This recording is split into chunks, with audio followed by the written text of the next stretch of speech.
चलो बेटा, आप लोग इकोनॉमिक्स में प्रॉब्लम्स डायग्राम में खास तौर पे इसलिए फेस करते हैं क्योंकि आपको रिलेशनशिप का गेम नहीं पता कि व्हाट इज रिलेशनशिप। ये मैं उस रिलेशनशिप की बात नहीं कर रहा जो तुम लोग स्कूल कॉलेज में करते हो, ये मैं इकोनॉमिक्स के लॉ की बात कर रहा हूँ। बात सुनो इधर आओ। देखो, हमारे पास इकोनॉमिक्स में दो तरह के रिलेशनशिप होते हैं, या तो होता है पॉजिटिव या तो होता है नेगेटिव। ठीक है, कैसे? फॉर एग्जाम्पल सुनिएगा भाई, ये मैं आ गया, ठीक है, और ये लेट से मेरा एक बड़ा अच्छा फ्रेंड है। अगर मैं किसी इवेंट में जाऊंगा तो वो भी उस इवेंट में जाएगा, ठीक है, और अगर मैं किसी इवेंट में नहीं जाऊंगा तो वो भी उस इवेंट में नहीं जाएगा।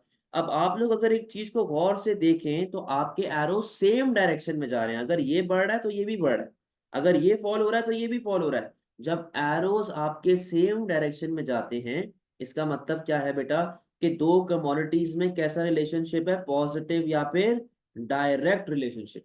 ठीक है, और जब भी दो कमोडिटीज के बीच में पॉजिटिव रिलेशनशिप होता है, कर्व ऐसा अपवर्ड स्लोपिंग बनता है। सही।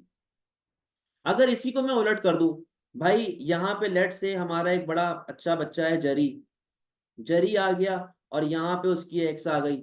अब बात सुनो, अगर जरी किसी जगह पर जाएगा, अगर जरी किसी जगह पे जाएगा तो क्या उसकी एक्स जाएगी वहां पे? नो। और अगर उसकी एक्स कहीं पे जाएगी तो जरी उसको अवॉइड करने की कोशिश करेगा, जरी उस जगह पे नहीं जाएगा। अब एक चीज को देखो, एरोज सेम डायरेक्शन में जा रहे हैं या ऑपोजिट में? एरोज आपके बेटा ऑपोजिट डायरेक्शन में जा रहे हैं, यानी कि जरी और उसके एक्स के बीच में, दो कमोडिटीज के बीच में कैसा रिलेशनशिप आ गया है? नेगेटिव, यानी कि इनवर्स रिलेशनशिप आ चुका है। और जब भी दो कमोडिटीज में नेगेटिव या इनवर्स रिलेशनशिप आता है तो कर्व कैसा बनता है? Downward slope. समझ में आती है बात? ये केस क्लियर है?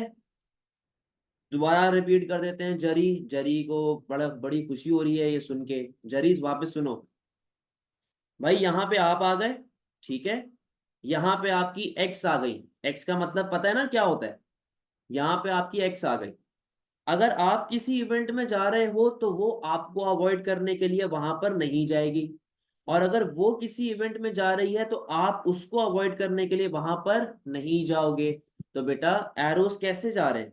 एरोस आपके ऑपोजिट डायरेक्शन में जा रहे हैं, कि अगर एक बढ़ रहा है तो दूसरा कम हो रहा है, और अगर दूसरा वाला बढ़ रहा है तो पहला वाला कम हो रहा है। तो जब एरोस ऑपोजिट डायरेक्शन में चलते हैं, इसको क्या कहते हैं? Inverse relationship. और इनवर्स में कर्व कैसा बनता है? Downward slope. जरी आप समझ गए बात को?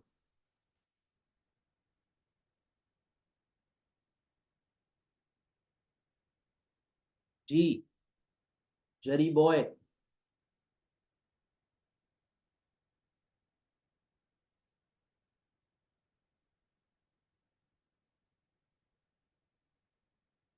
सर आपकी आवाज हल्की आ रही है यार, मेरी आवाज तो बिल्कुल प्रॉपर, आप लोगों को आवाज आ रही है मेरी सही?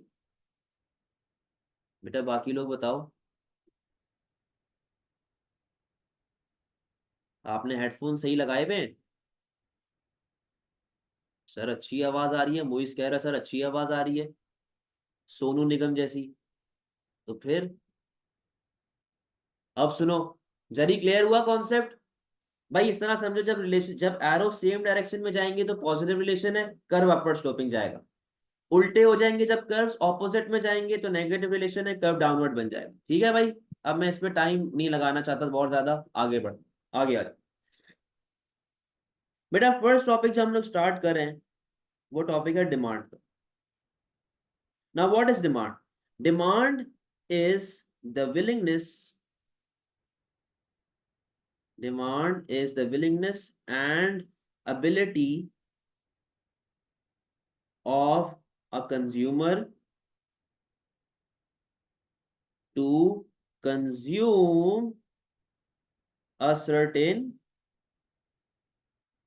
good or a service. Demand is the willingness and ability of a consumer to consume a certain good or a service. ठीक है, यानी कि जब भी आप किसी चीज को खरीदने की चाहत रखते हैं, ख्वाहिश रखते हैं, या फिर जब आप उसे खरीदने की ताकत रखते हैं यानी कि एबिलिटी, तो उसे हम लोग क्या कहते हैं? डिमांड कहते हैं। ठीक है, अच्छा, अब बेटा डिमांड में हमारे पास एक लॉ ऑफ डिमांड चल रहा होता है, और लॉ ऑफ डिमांड एक बड़ी सिंपल सी बात आपसे कहता है। वो आपसे क्या कहेगा? वो बोलेगा यार कि एक बात बताओ, अगर किसी भी गुड की प्राइस बढ़ेगी, अगर किसी भी गुड की प्राइस बढ़ेगी तो उसकी क्वांटिटी डिमांड पे क्या इफेक्ट पड़ेगा? अगर किसी भी गुड की प्राइस बढ़ेगी तो लॉजिकली बेटा वो कम अट्रैक्टिव नजर आएगा, तो खरीदने वाला बंदा कम हो जाएगा, तो demand for that good will fall. और अगर किसी भी गुड की प्राइस कम होगी तो quantity demand for that good will rise, क्योंकि वो सस्ता हो जाएगा और लोग उसे पहले के मुकाबले में ज्यादा परचेज करेंगे, तो quantity demand of that good will rise. अब आप यहाँ पे एरोस को नोटिस करो, ऊपर नीचे आ रहे, यही वाला केस चल रहा है अपने पास। अच्छा, जब बेटा एरोस ऑपोजिट डायरेक्शन में जाते हैं तो रिलेशनशिप कैसा आता है? इनवर्स, यानी कि नेगेटिव। तो प्राइस और क्वांटिटी डिमांड में कैसा रिलेशनशिप आ रहा है? नेगेटिव रिलेशनशिप आ रहा है। सही है।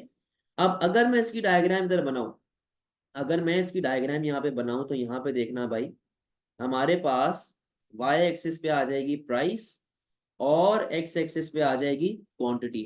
तो बेटा जब नेगेटिव रिलेशनशिप हमारे पास चल रहा है तो कर्व कैसे बनेगा? Downward sloping. ठीक है, डाउनवर्ड स्लोपिंग। अब सुनो कि यार इनिशियली फॉर एग्जांपल मेरे पास ये प्राइस लेवल चल रही थी, मैं इतनी क्वांटिटी कंज्यूम कर रहा था और मैं पॉइंट ए पे बैठा हूं। ठीक है, तो यार according to law of demand, अगर मेरे पास प्राइस लेवल कम होती है from P to P one, तो जब मेरे पास बेटा प्राइस लेवल कम होगी from P to P one, according to law of demand मेरी डिमांड पे क्या इफेक्ट आना चाहिए? मेरी डिमांड जो है वो बढ़ जानी चाहिए, और वो बढ़ के चली जाएगी from Q to Q one, movement along the curve from point A to point B. और अगर किसी भी गुड की प्राइस लेवल बढ़ती है from P to P two, तो बेटा उससे क्या होगा? प्राइस लेवल बढ़ेगी तो डिमांड पे क्या इफेक्ट आना चाहिए? वो कम हो जाएगी। और जब आपकी डिमांड कम होती है तो क्वांटिटी डिमांड ऐसे पीछे की तरफ आएगी from Q two, movement along the curve from point A to point C. कोई मसले वाली बात? क्लियर है?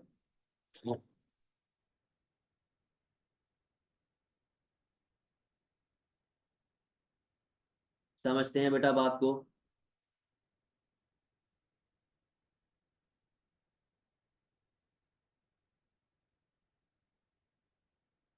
बताओ यार, आप लोग क्या नींद में क्यों हो इतनी?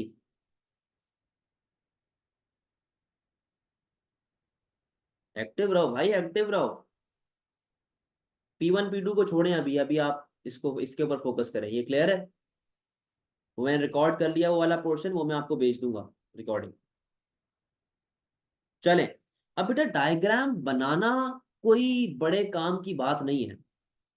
अच्छा, price one and price two, अच्छा ये बोलो ना बेटा, प्राइस वन का मतलब है कि प्राइसेस कम हो गई ना, कुछ भी वेरिएबल दे दो, P3 बोल दो, P4 बोल दो, कुछ भी बोल दो, प्राइसेस कम हुई तो लॉ ऑफ डिमांड के हिसाब से डिमांड क्या हो रही है? बढ़ रही है।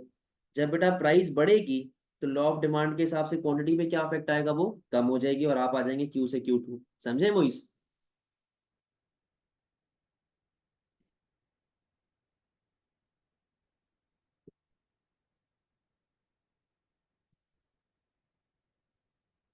अच्छा बेटा, अब बात सुने यार, डायग्राम बनाना कोई उसकी बात नहीं है तो क्या आपने बड़ी तोप चला ली? असल चीज होती है डायग्राम को एक्सप्लेन करना। अब आप डायग्राम को एक्सप्लेन कैसे करते हो, खास तौर पे इस वाले डायग्राम को, ये चीज बड़ी इंपॉर्टेंट।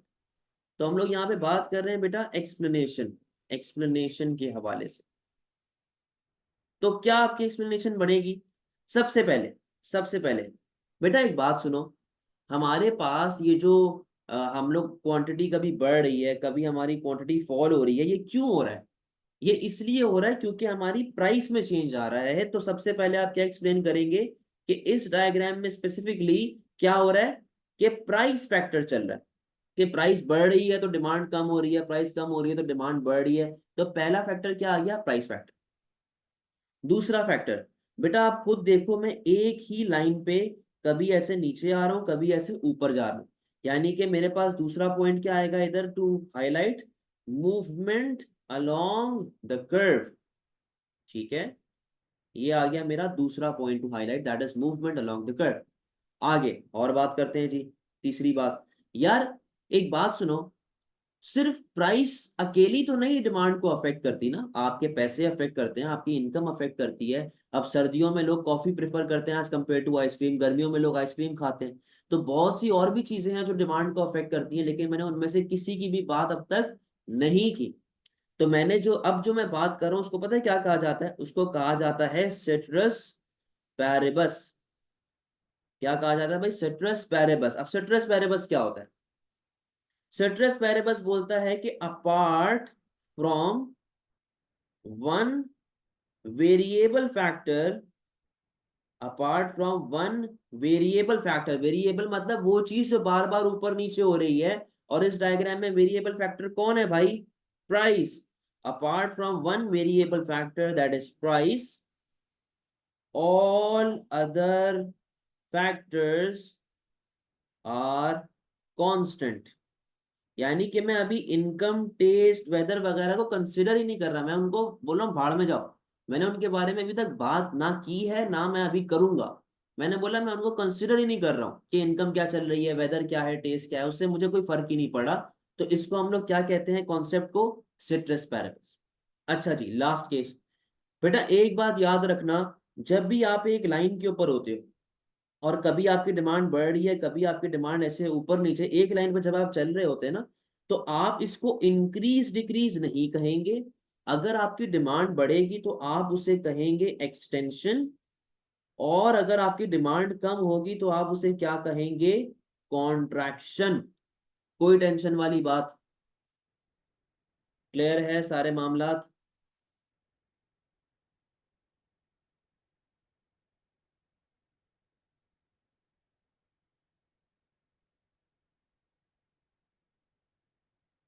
बेटा ये जो आपके पास डिमांड बढ़ रही है ना, ये, इसको आप इंक्रीज की जगह एक्सटेंशन का नाम यूज करेंगे बस, ये। और यहाँ पे डिमांड कम हो रही है तो डिक्रीज की जगह कॉन्ट्रैक्शन का नाम यूज करें। कोई मसला?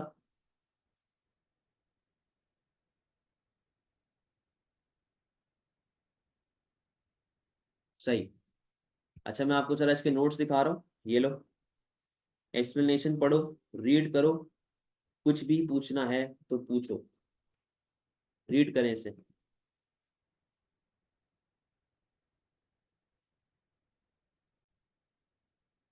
चलिए जी, फर्दर आगे बात करें। अच्छा अब ये बेटा एक डेफिनेशन भी है अफेक्टिव डिमांड की, कि what is affective demand. Affective demand MCQs के अंदर, मतलब जो हमने डिमांड पढ़ी वो अफेक्टिव डिमांड ही है, ठीक है। अफेक्टिव डिमांड का मतलब कि आप विलिंग भी हो किसी भी चीज को खरीदने के लिए, प्लस आपके पास इतना पैसा भी हो कि आप उसे अफोर्ड कर सकते हैं, तो उसका पूरा नाम क्या है? अफेक्टिव डिमांड कहलाया जाता है, ठीक है।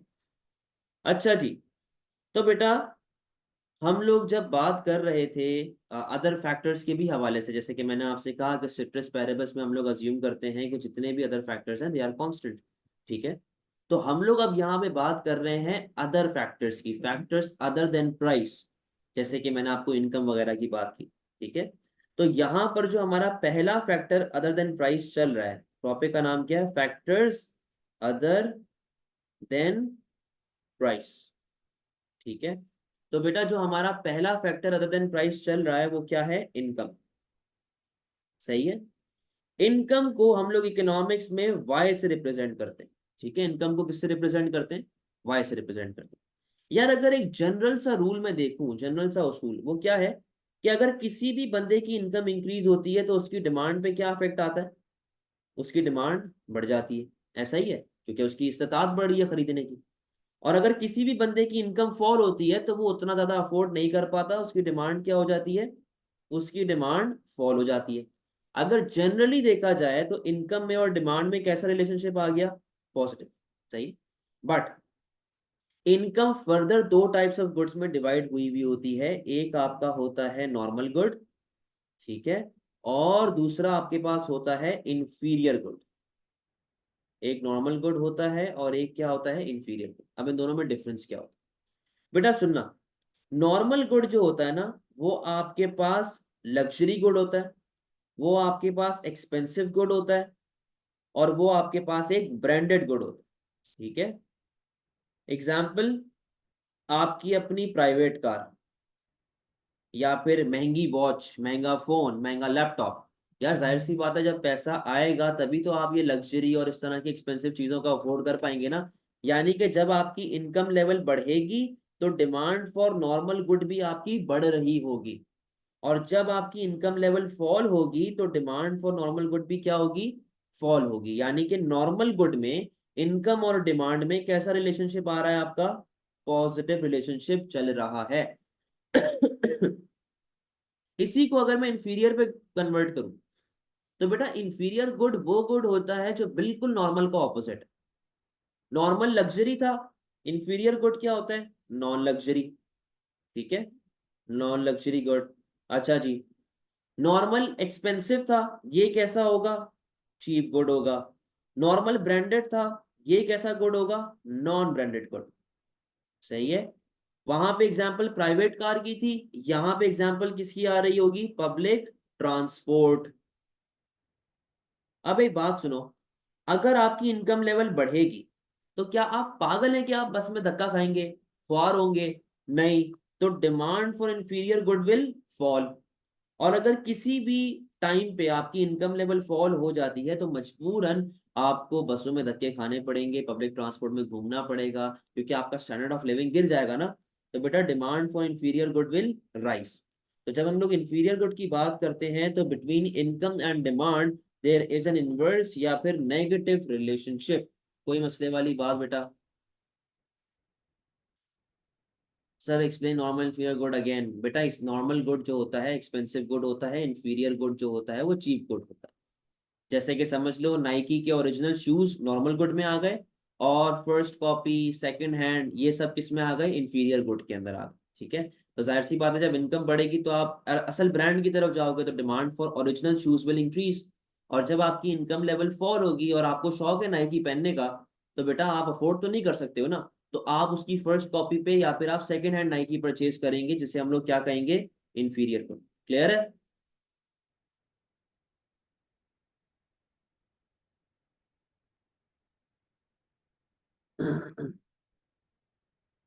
चलो आगे बढ़ते हैं।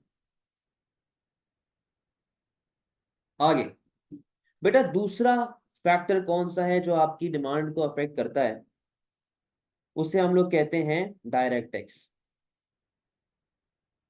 डायरेक्ट टैक्स जो आपके पास होता है बेटा, ये इनकम टैक्स भी कहलाया जाता है, इनकम टैक्स। ठीक है, और इसे हम लोग प्रोग्रेसिव टैक्सेस भी कहते हैं। क्या कहेंगे जी, प्रोग्रेसिव टैक्स। प्रोग्रेसिव टैक्स क्या बोलता है कि जो बंदा जितना अमीर होता रहेगा मैं उसके ऊपर उतना टैक्स परसेंटेज लगाता रहूंगा, क्योंकि मैं अब अमीर बंदे से ज्यादा टैक्स लूंगा ना एज कम्पेयर टू गरीब बंदा। तो प्रोग्रेसिव टैक्स क्या कहता है कि जैसे जैसे आपकी इनकम लेवल राइज होती रहेगी वैसे वैसे टैक्स का रेट भी क्या होता रहेगा, बढ़ता रहेगा। ठीक है, ये प्रोग्रेसिव टैक्स होता है सिंपल टर्म्स के अंदर। तो डायरेक्ट टैक्स आपका इनकम टैक्स होता है, it is also known as progressive tax. Progressive tax कहता है कि जैसे जैसे आपकी इनकम लेवल राइज होगी मैं टैक्स बढ़ाता रहूँ। सही है? अब डायरेक्ट टैक्स की कहानी सुनो जरा बेटा। हमारे पास जो डिस्पोजेबल इनकम होती है, एक फॉर्मूला है, डिस्पोजेबल इनकम या फिर income after tax. Disposable income या फिर income after tax is equals to आपकी जो नॉर्मल महाना इनकम है, इनकम माइनस टैक्सेस या डायरेक्ट टैक्स। ठीक है, जो आप टैक्स पे कर, अज्यूमिंग ईयर वन में आपकी इनकम है 1,000 रुपए और आप 100 रुपया टैक्स पे कर रहे हैं, तो बेटा इन दी एंड आपकी डिस्पोजेबल इनकम कितनी बच गई, 900 रुपए। ईयर टू के अंदर आपकी इनकम अभी भी सेम है बट गवर्नमेंट ने टैक्सेस को बढ़ा के 200 रुपया कर दिया, तो बेटा अब आपकी डिस्पोजेबल इनकम कितनी बच रही है, 800 रुपए। यानी कि जैसे ही आपके मुल्क में डायरेक्ट टैक्सेस बढ़ते हैं, जैसे ही आपके मुल्क में डायरेक्ट टैक्सेस बढ़ते हैं, तो उससे क्या प्रॉब्लम आती है कि आपकी इनकम लेवल फॉल हो जाती है। जब इनकम फॉल होगी तो उससे मेरे कंज्यूमर के ऊपर बर्डन बढ़ेगा। जब मेरे कंज्यूमर पे बर्डन बढ़ेगा तो बेटा उसकी स्पेंडिंग फॉल होगी, और जब उसकी स्पेंडिंग फॉल होगी तो उसकी ओवरऑल डिमांड पे भी क्या इफेक्ट आना चाहिए, उसकी डिमांड भी फॉल होना स्टार्ट हो जाएगी। कोई मसला इसके अंदर।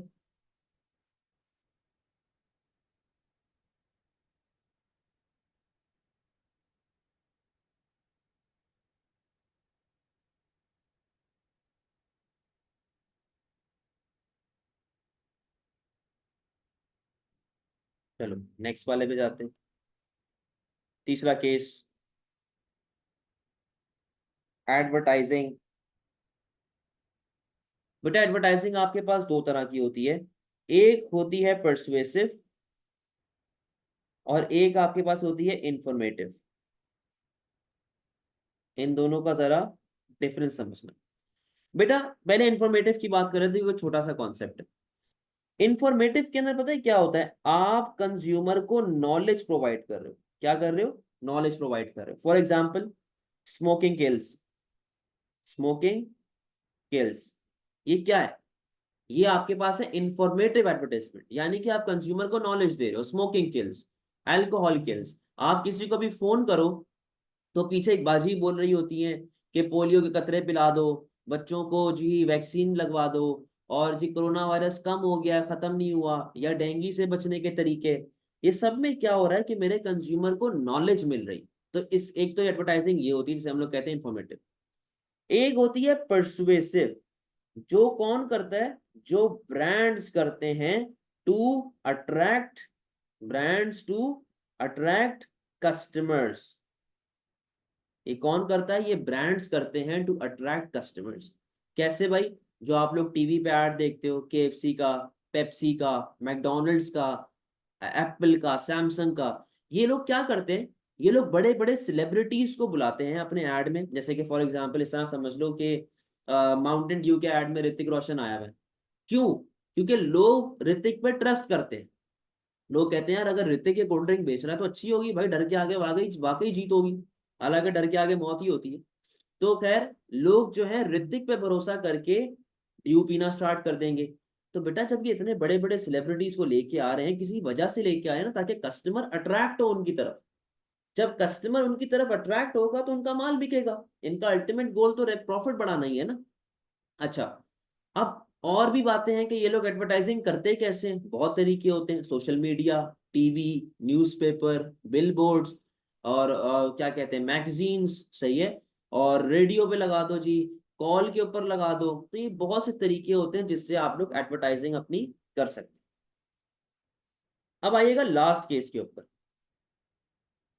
लास्ट केस क्या होता है, लास्ट आपके पास है प्राइस ऑफ रिलेटेड गुड्स।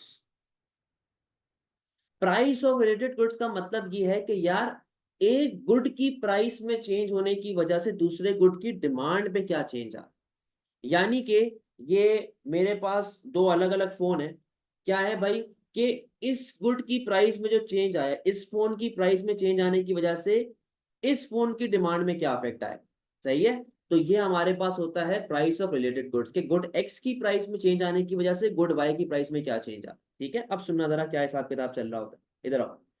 बेटा प्राइस ऑफ रिलेटेड गुड्स में हमारे पास दो चीजें होती हैं, एक होता है सब्स्टिट्यूट और एक होता है हमारे पास कॉम्प्लीमेंट्री। अब ये क्या होते हैं, इन दोनों के बारे में जरा डिटेल में बात करेंगे। बेटा सब्स्टिट्यूट गुड्स जो होते हैं ना, ये ऑल्टरनेटिव गुड्स होते हैं। क्या होते हैं, alternative goods which can be used if one is not available. ठीक है, जैसे कि कोक और पेप्सी और टी एंड कॉफी। अच्छा, इसके अलावा आप ले लो जी ब्राउन ब्रेड एंड जो हमारी सफेद वाली ब्रेड आती है वो, मैदे की जो होती है, वो सब्स्टिट्यूट्स है ना। अगर ये नहीं मिला तो ये खा लूंगा भाई, समझे।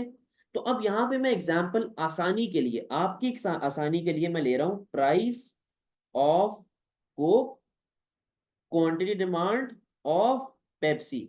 बट बेटा एग्जाम में आप लोग रियल लाइफ ब्रांड का नाम यूज नहीं करेंगे। इंस्टेड ऑफ यूजिंग कोक आप लिखेंगे price, price of good Y, and instead of Pepsi आप लोग लिखेंगे क्वांटिटी ऑफ गुड एक्स, सही है, या गुड ए गुड बी, जो आपको ठीक लगे। अच्छा यार एक बात बताओ ना जरा, अगर पेप्सी की प्राइस, अगर कोक की प्राइस बढ़ती है, अगर कोक की प्राइस बढ़ती है तो क्या बंदा कोक पिएगा? नो।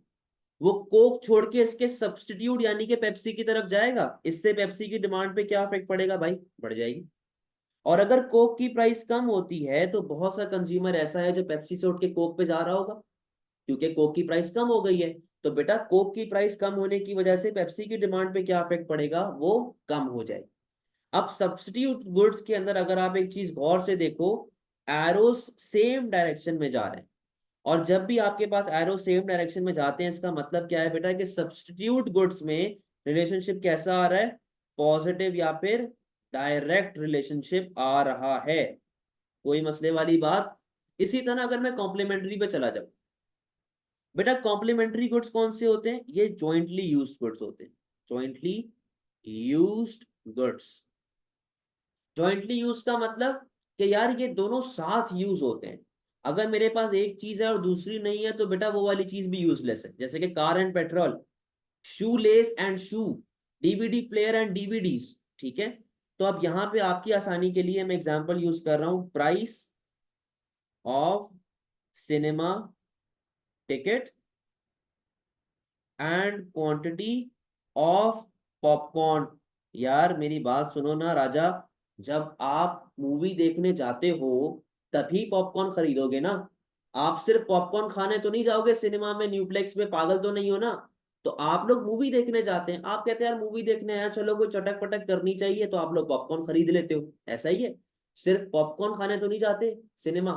तो अब बात सुनो बेटा, जब सिनेमा की टिकट महंगी हो जाएगी, जब सिनेमा की टिकट महंगी हो जाएगी, तो क्या लोग मूवी देखने जाएंगे? नो।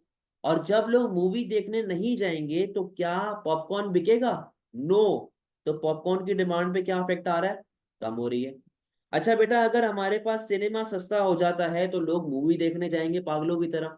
और जब लोग मूवी देखने जाएंगे फ्रेंड्स के साथ, फैमिली के साथ, तो बेटा कुछ खाए पिएंगे भी। तो उससे क्या होगा, लोग क्या खरीदेंगे? पॉपकॉर्न। तो पॉपकॉर्न की डिमांड पे क्या इफेक्ट आ रहा है? वो बढ़ रही है। अब आप लोग चीज को गौर से देखो, कॉम्प्लीमेंट्री गुड्स के अंदर एरोज ऑपोजिट डायरेक्शन में जा रहे हैं, यानी कि कॉम्प्लीमेंट्री गुड्स में कैसा रिलेशनशिप आ रहा है, नेगेटिव या फिर इनवर्स। कोई मसले वाली बात चारों में?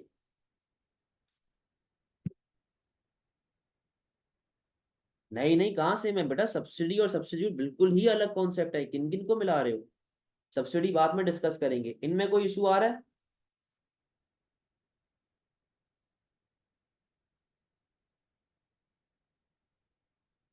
चलो, ये इनकम आ गया, डायरेक्ट टैक्स आ गया, एडवर्टाइजिंग आ गई, प्राइस रिलेटेड गुड्स, ठीक है, ये आपके सामने नोट्स आ गए। अच्छा जी, ये आपके पास इनकम के बारे में लिखा हुआ है, सही है, और ये इनकम की एग्जांपल्स सारी एक्सप्लेनेशन आ गई, इनको भले इग्नोर करो, कोई टेंशन वाली बात नहीं, ग्राफ नहीं बनाना भले। डायरेक्ट टैक्सेस आ गए, डायरेक्ट टैक्सेस की एग्जांपल आ गई और पूरी चेन आ गई। एडवर्टाइजिंग आ गई आपके पास, मीन्स ऑफ एडवर्टाइजिंग आ गई है। Substitute goods and complementary goods, ठीक है। अच्छा, अब इसके अंदर आपके पास डायग्राम को वापस इग्नोर करें भले, कोई टेंशन वाली बात नहीं। अच्छा बेटा, अब सिर्फ ये चंद फैक्टर्स नहीं है जो आपकी डिमांड को अफेक्ट करते हैं, इसके अलावा और भी बहुत है, जैसे कि पॉपुलेशन हो गया, वेदर हो गया, टेस्ट हो गया, फैशन, कंज्यूमर प्रेफरेंस, कल्चर, इसके अलावा जी ट्रेडिशन। तो ये भी और बहुत से फैक्टर्स हैं जो आपकी डिमांड को अफेक्ट करते हैं, बट ये चार जो मैंने आपको बताया ना, एक दो तीन और चार, ये मेजर है। आप इस पे बहुत अच्छा और बहुत बड़ा कंटेंट लिख सकते हैं, ठीक है। अब हम लोग बढ़ेंगे थोड़ा सा और आगे, फिर क्लास को हम लोग अपने इख्तिताम की तरफ लेके जाएंगे। चलिए, मुझे ये जरा डायग्राम कॉपी करने दो।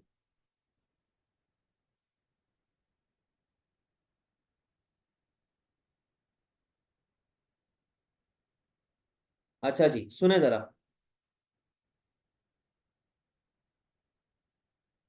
बेटा, अब हम लोग बात कर रहे हैं डायग्राम की, वो क्या है, price factor versus non price factor, ठीक है।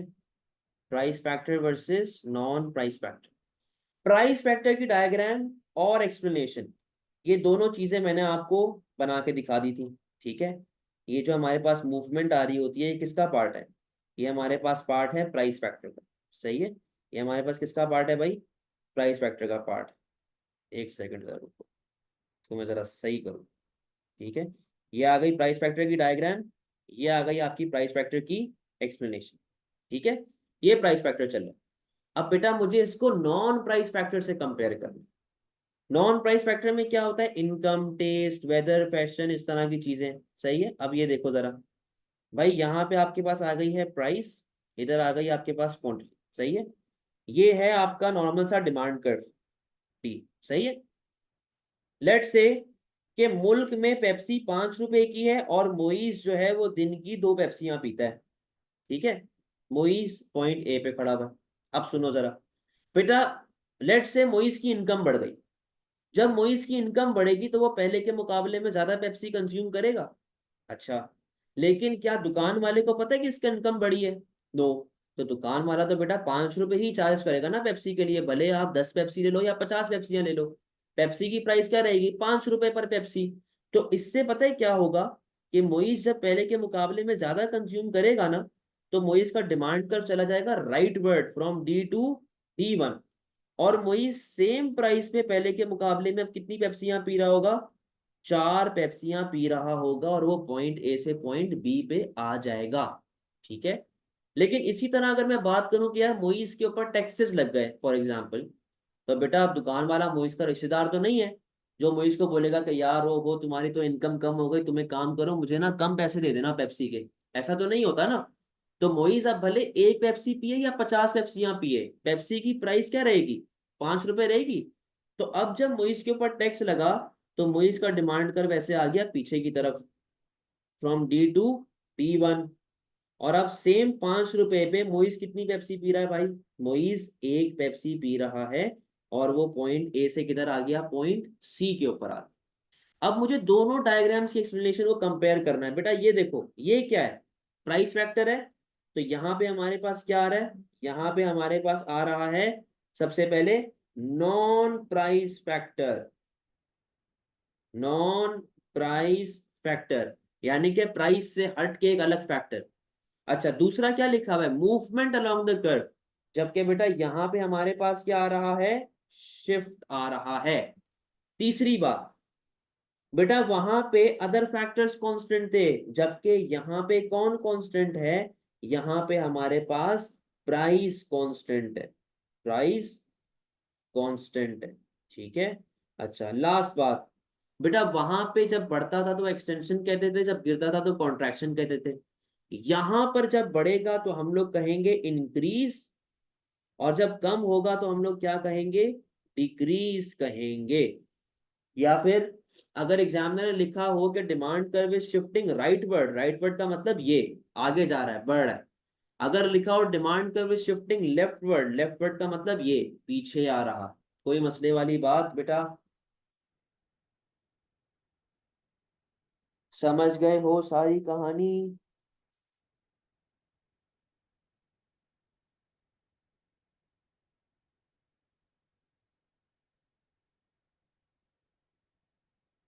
अच्छा, बस एक लास्ट केस कर रहे हैं फिर क्लास को ऑफ करेंगे। लास्ट केस ये है भाई कि हमारा मार्केट डिमांड।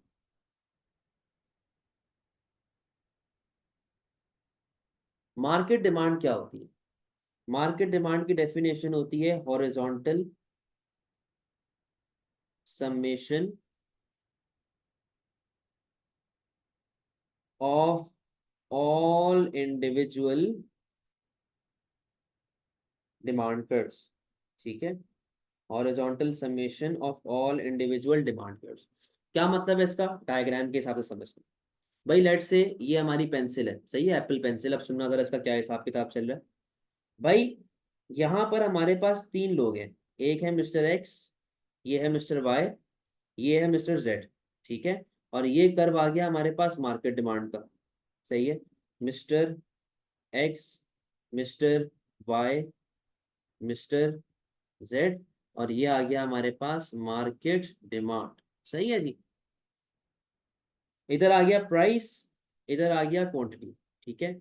इधर आ गया प्राइस, इधर आ गया क्वांटिटी, इधर आ गया प्राइस, यहाँ पे भी आ गया क्वांटिटी, इधर आ गया प्राइस, और यहाँ पे भी आ गया क्वांटिटी, ठीक है जी। अब सुने जरा बेटा, 4 अलग अलग हमारे पास डिमांड कर्व आ गए इस तरह डाउनवर्ड स्लोपिंग जो नॉर्मल बनते हैं, सही है।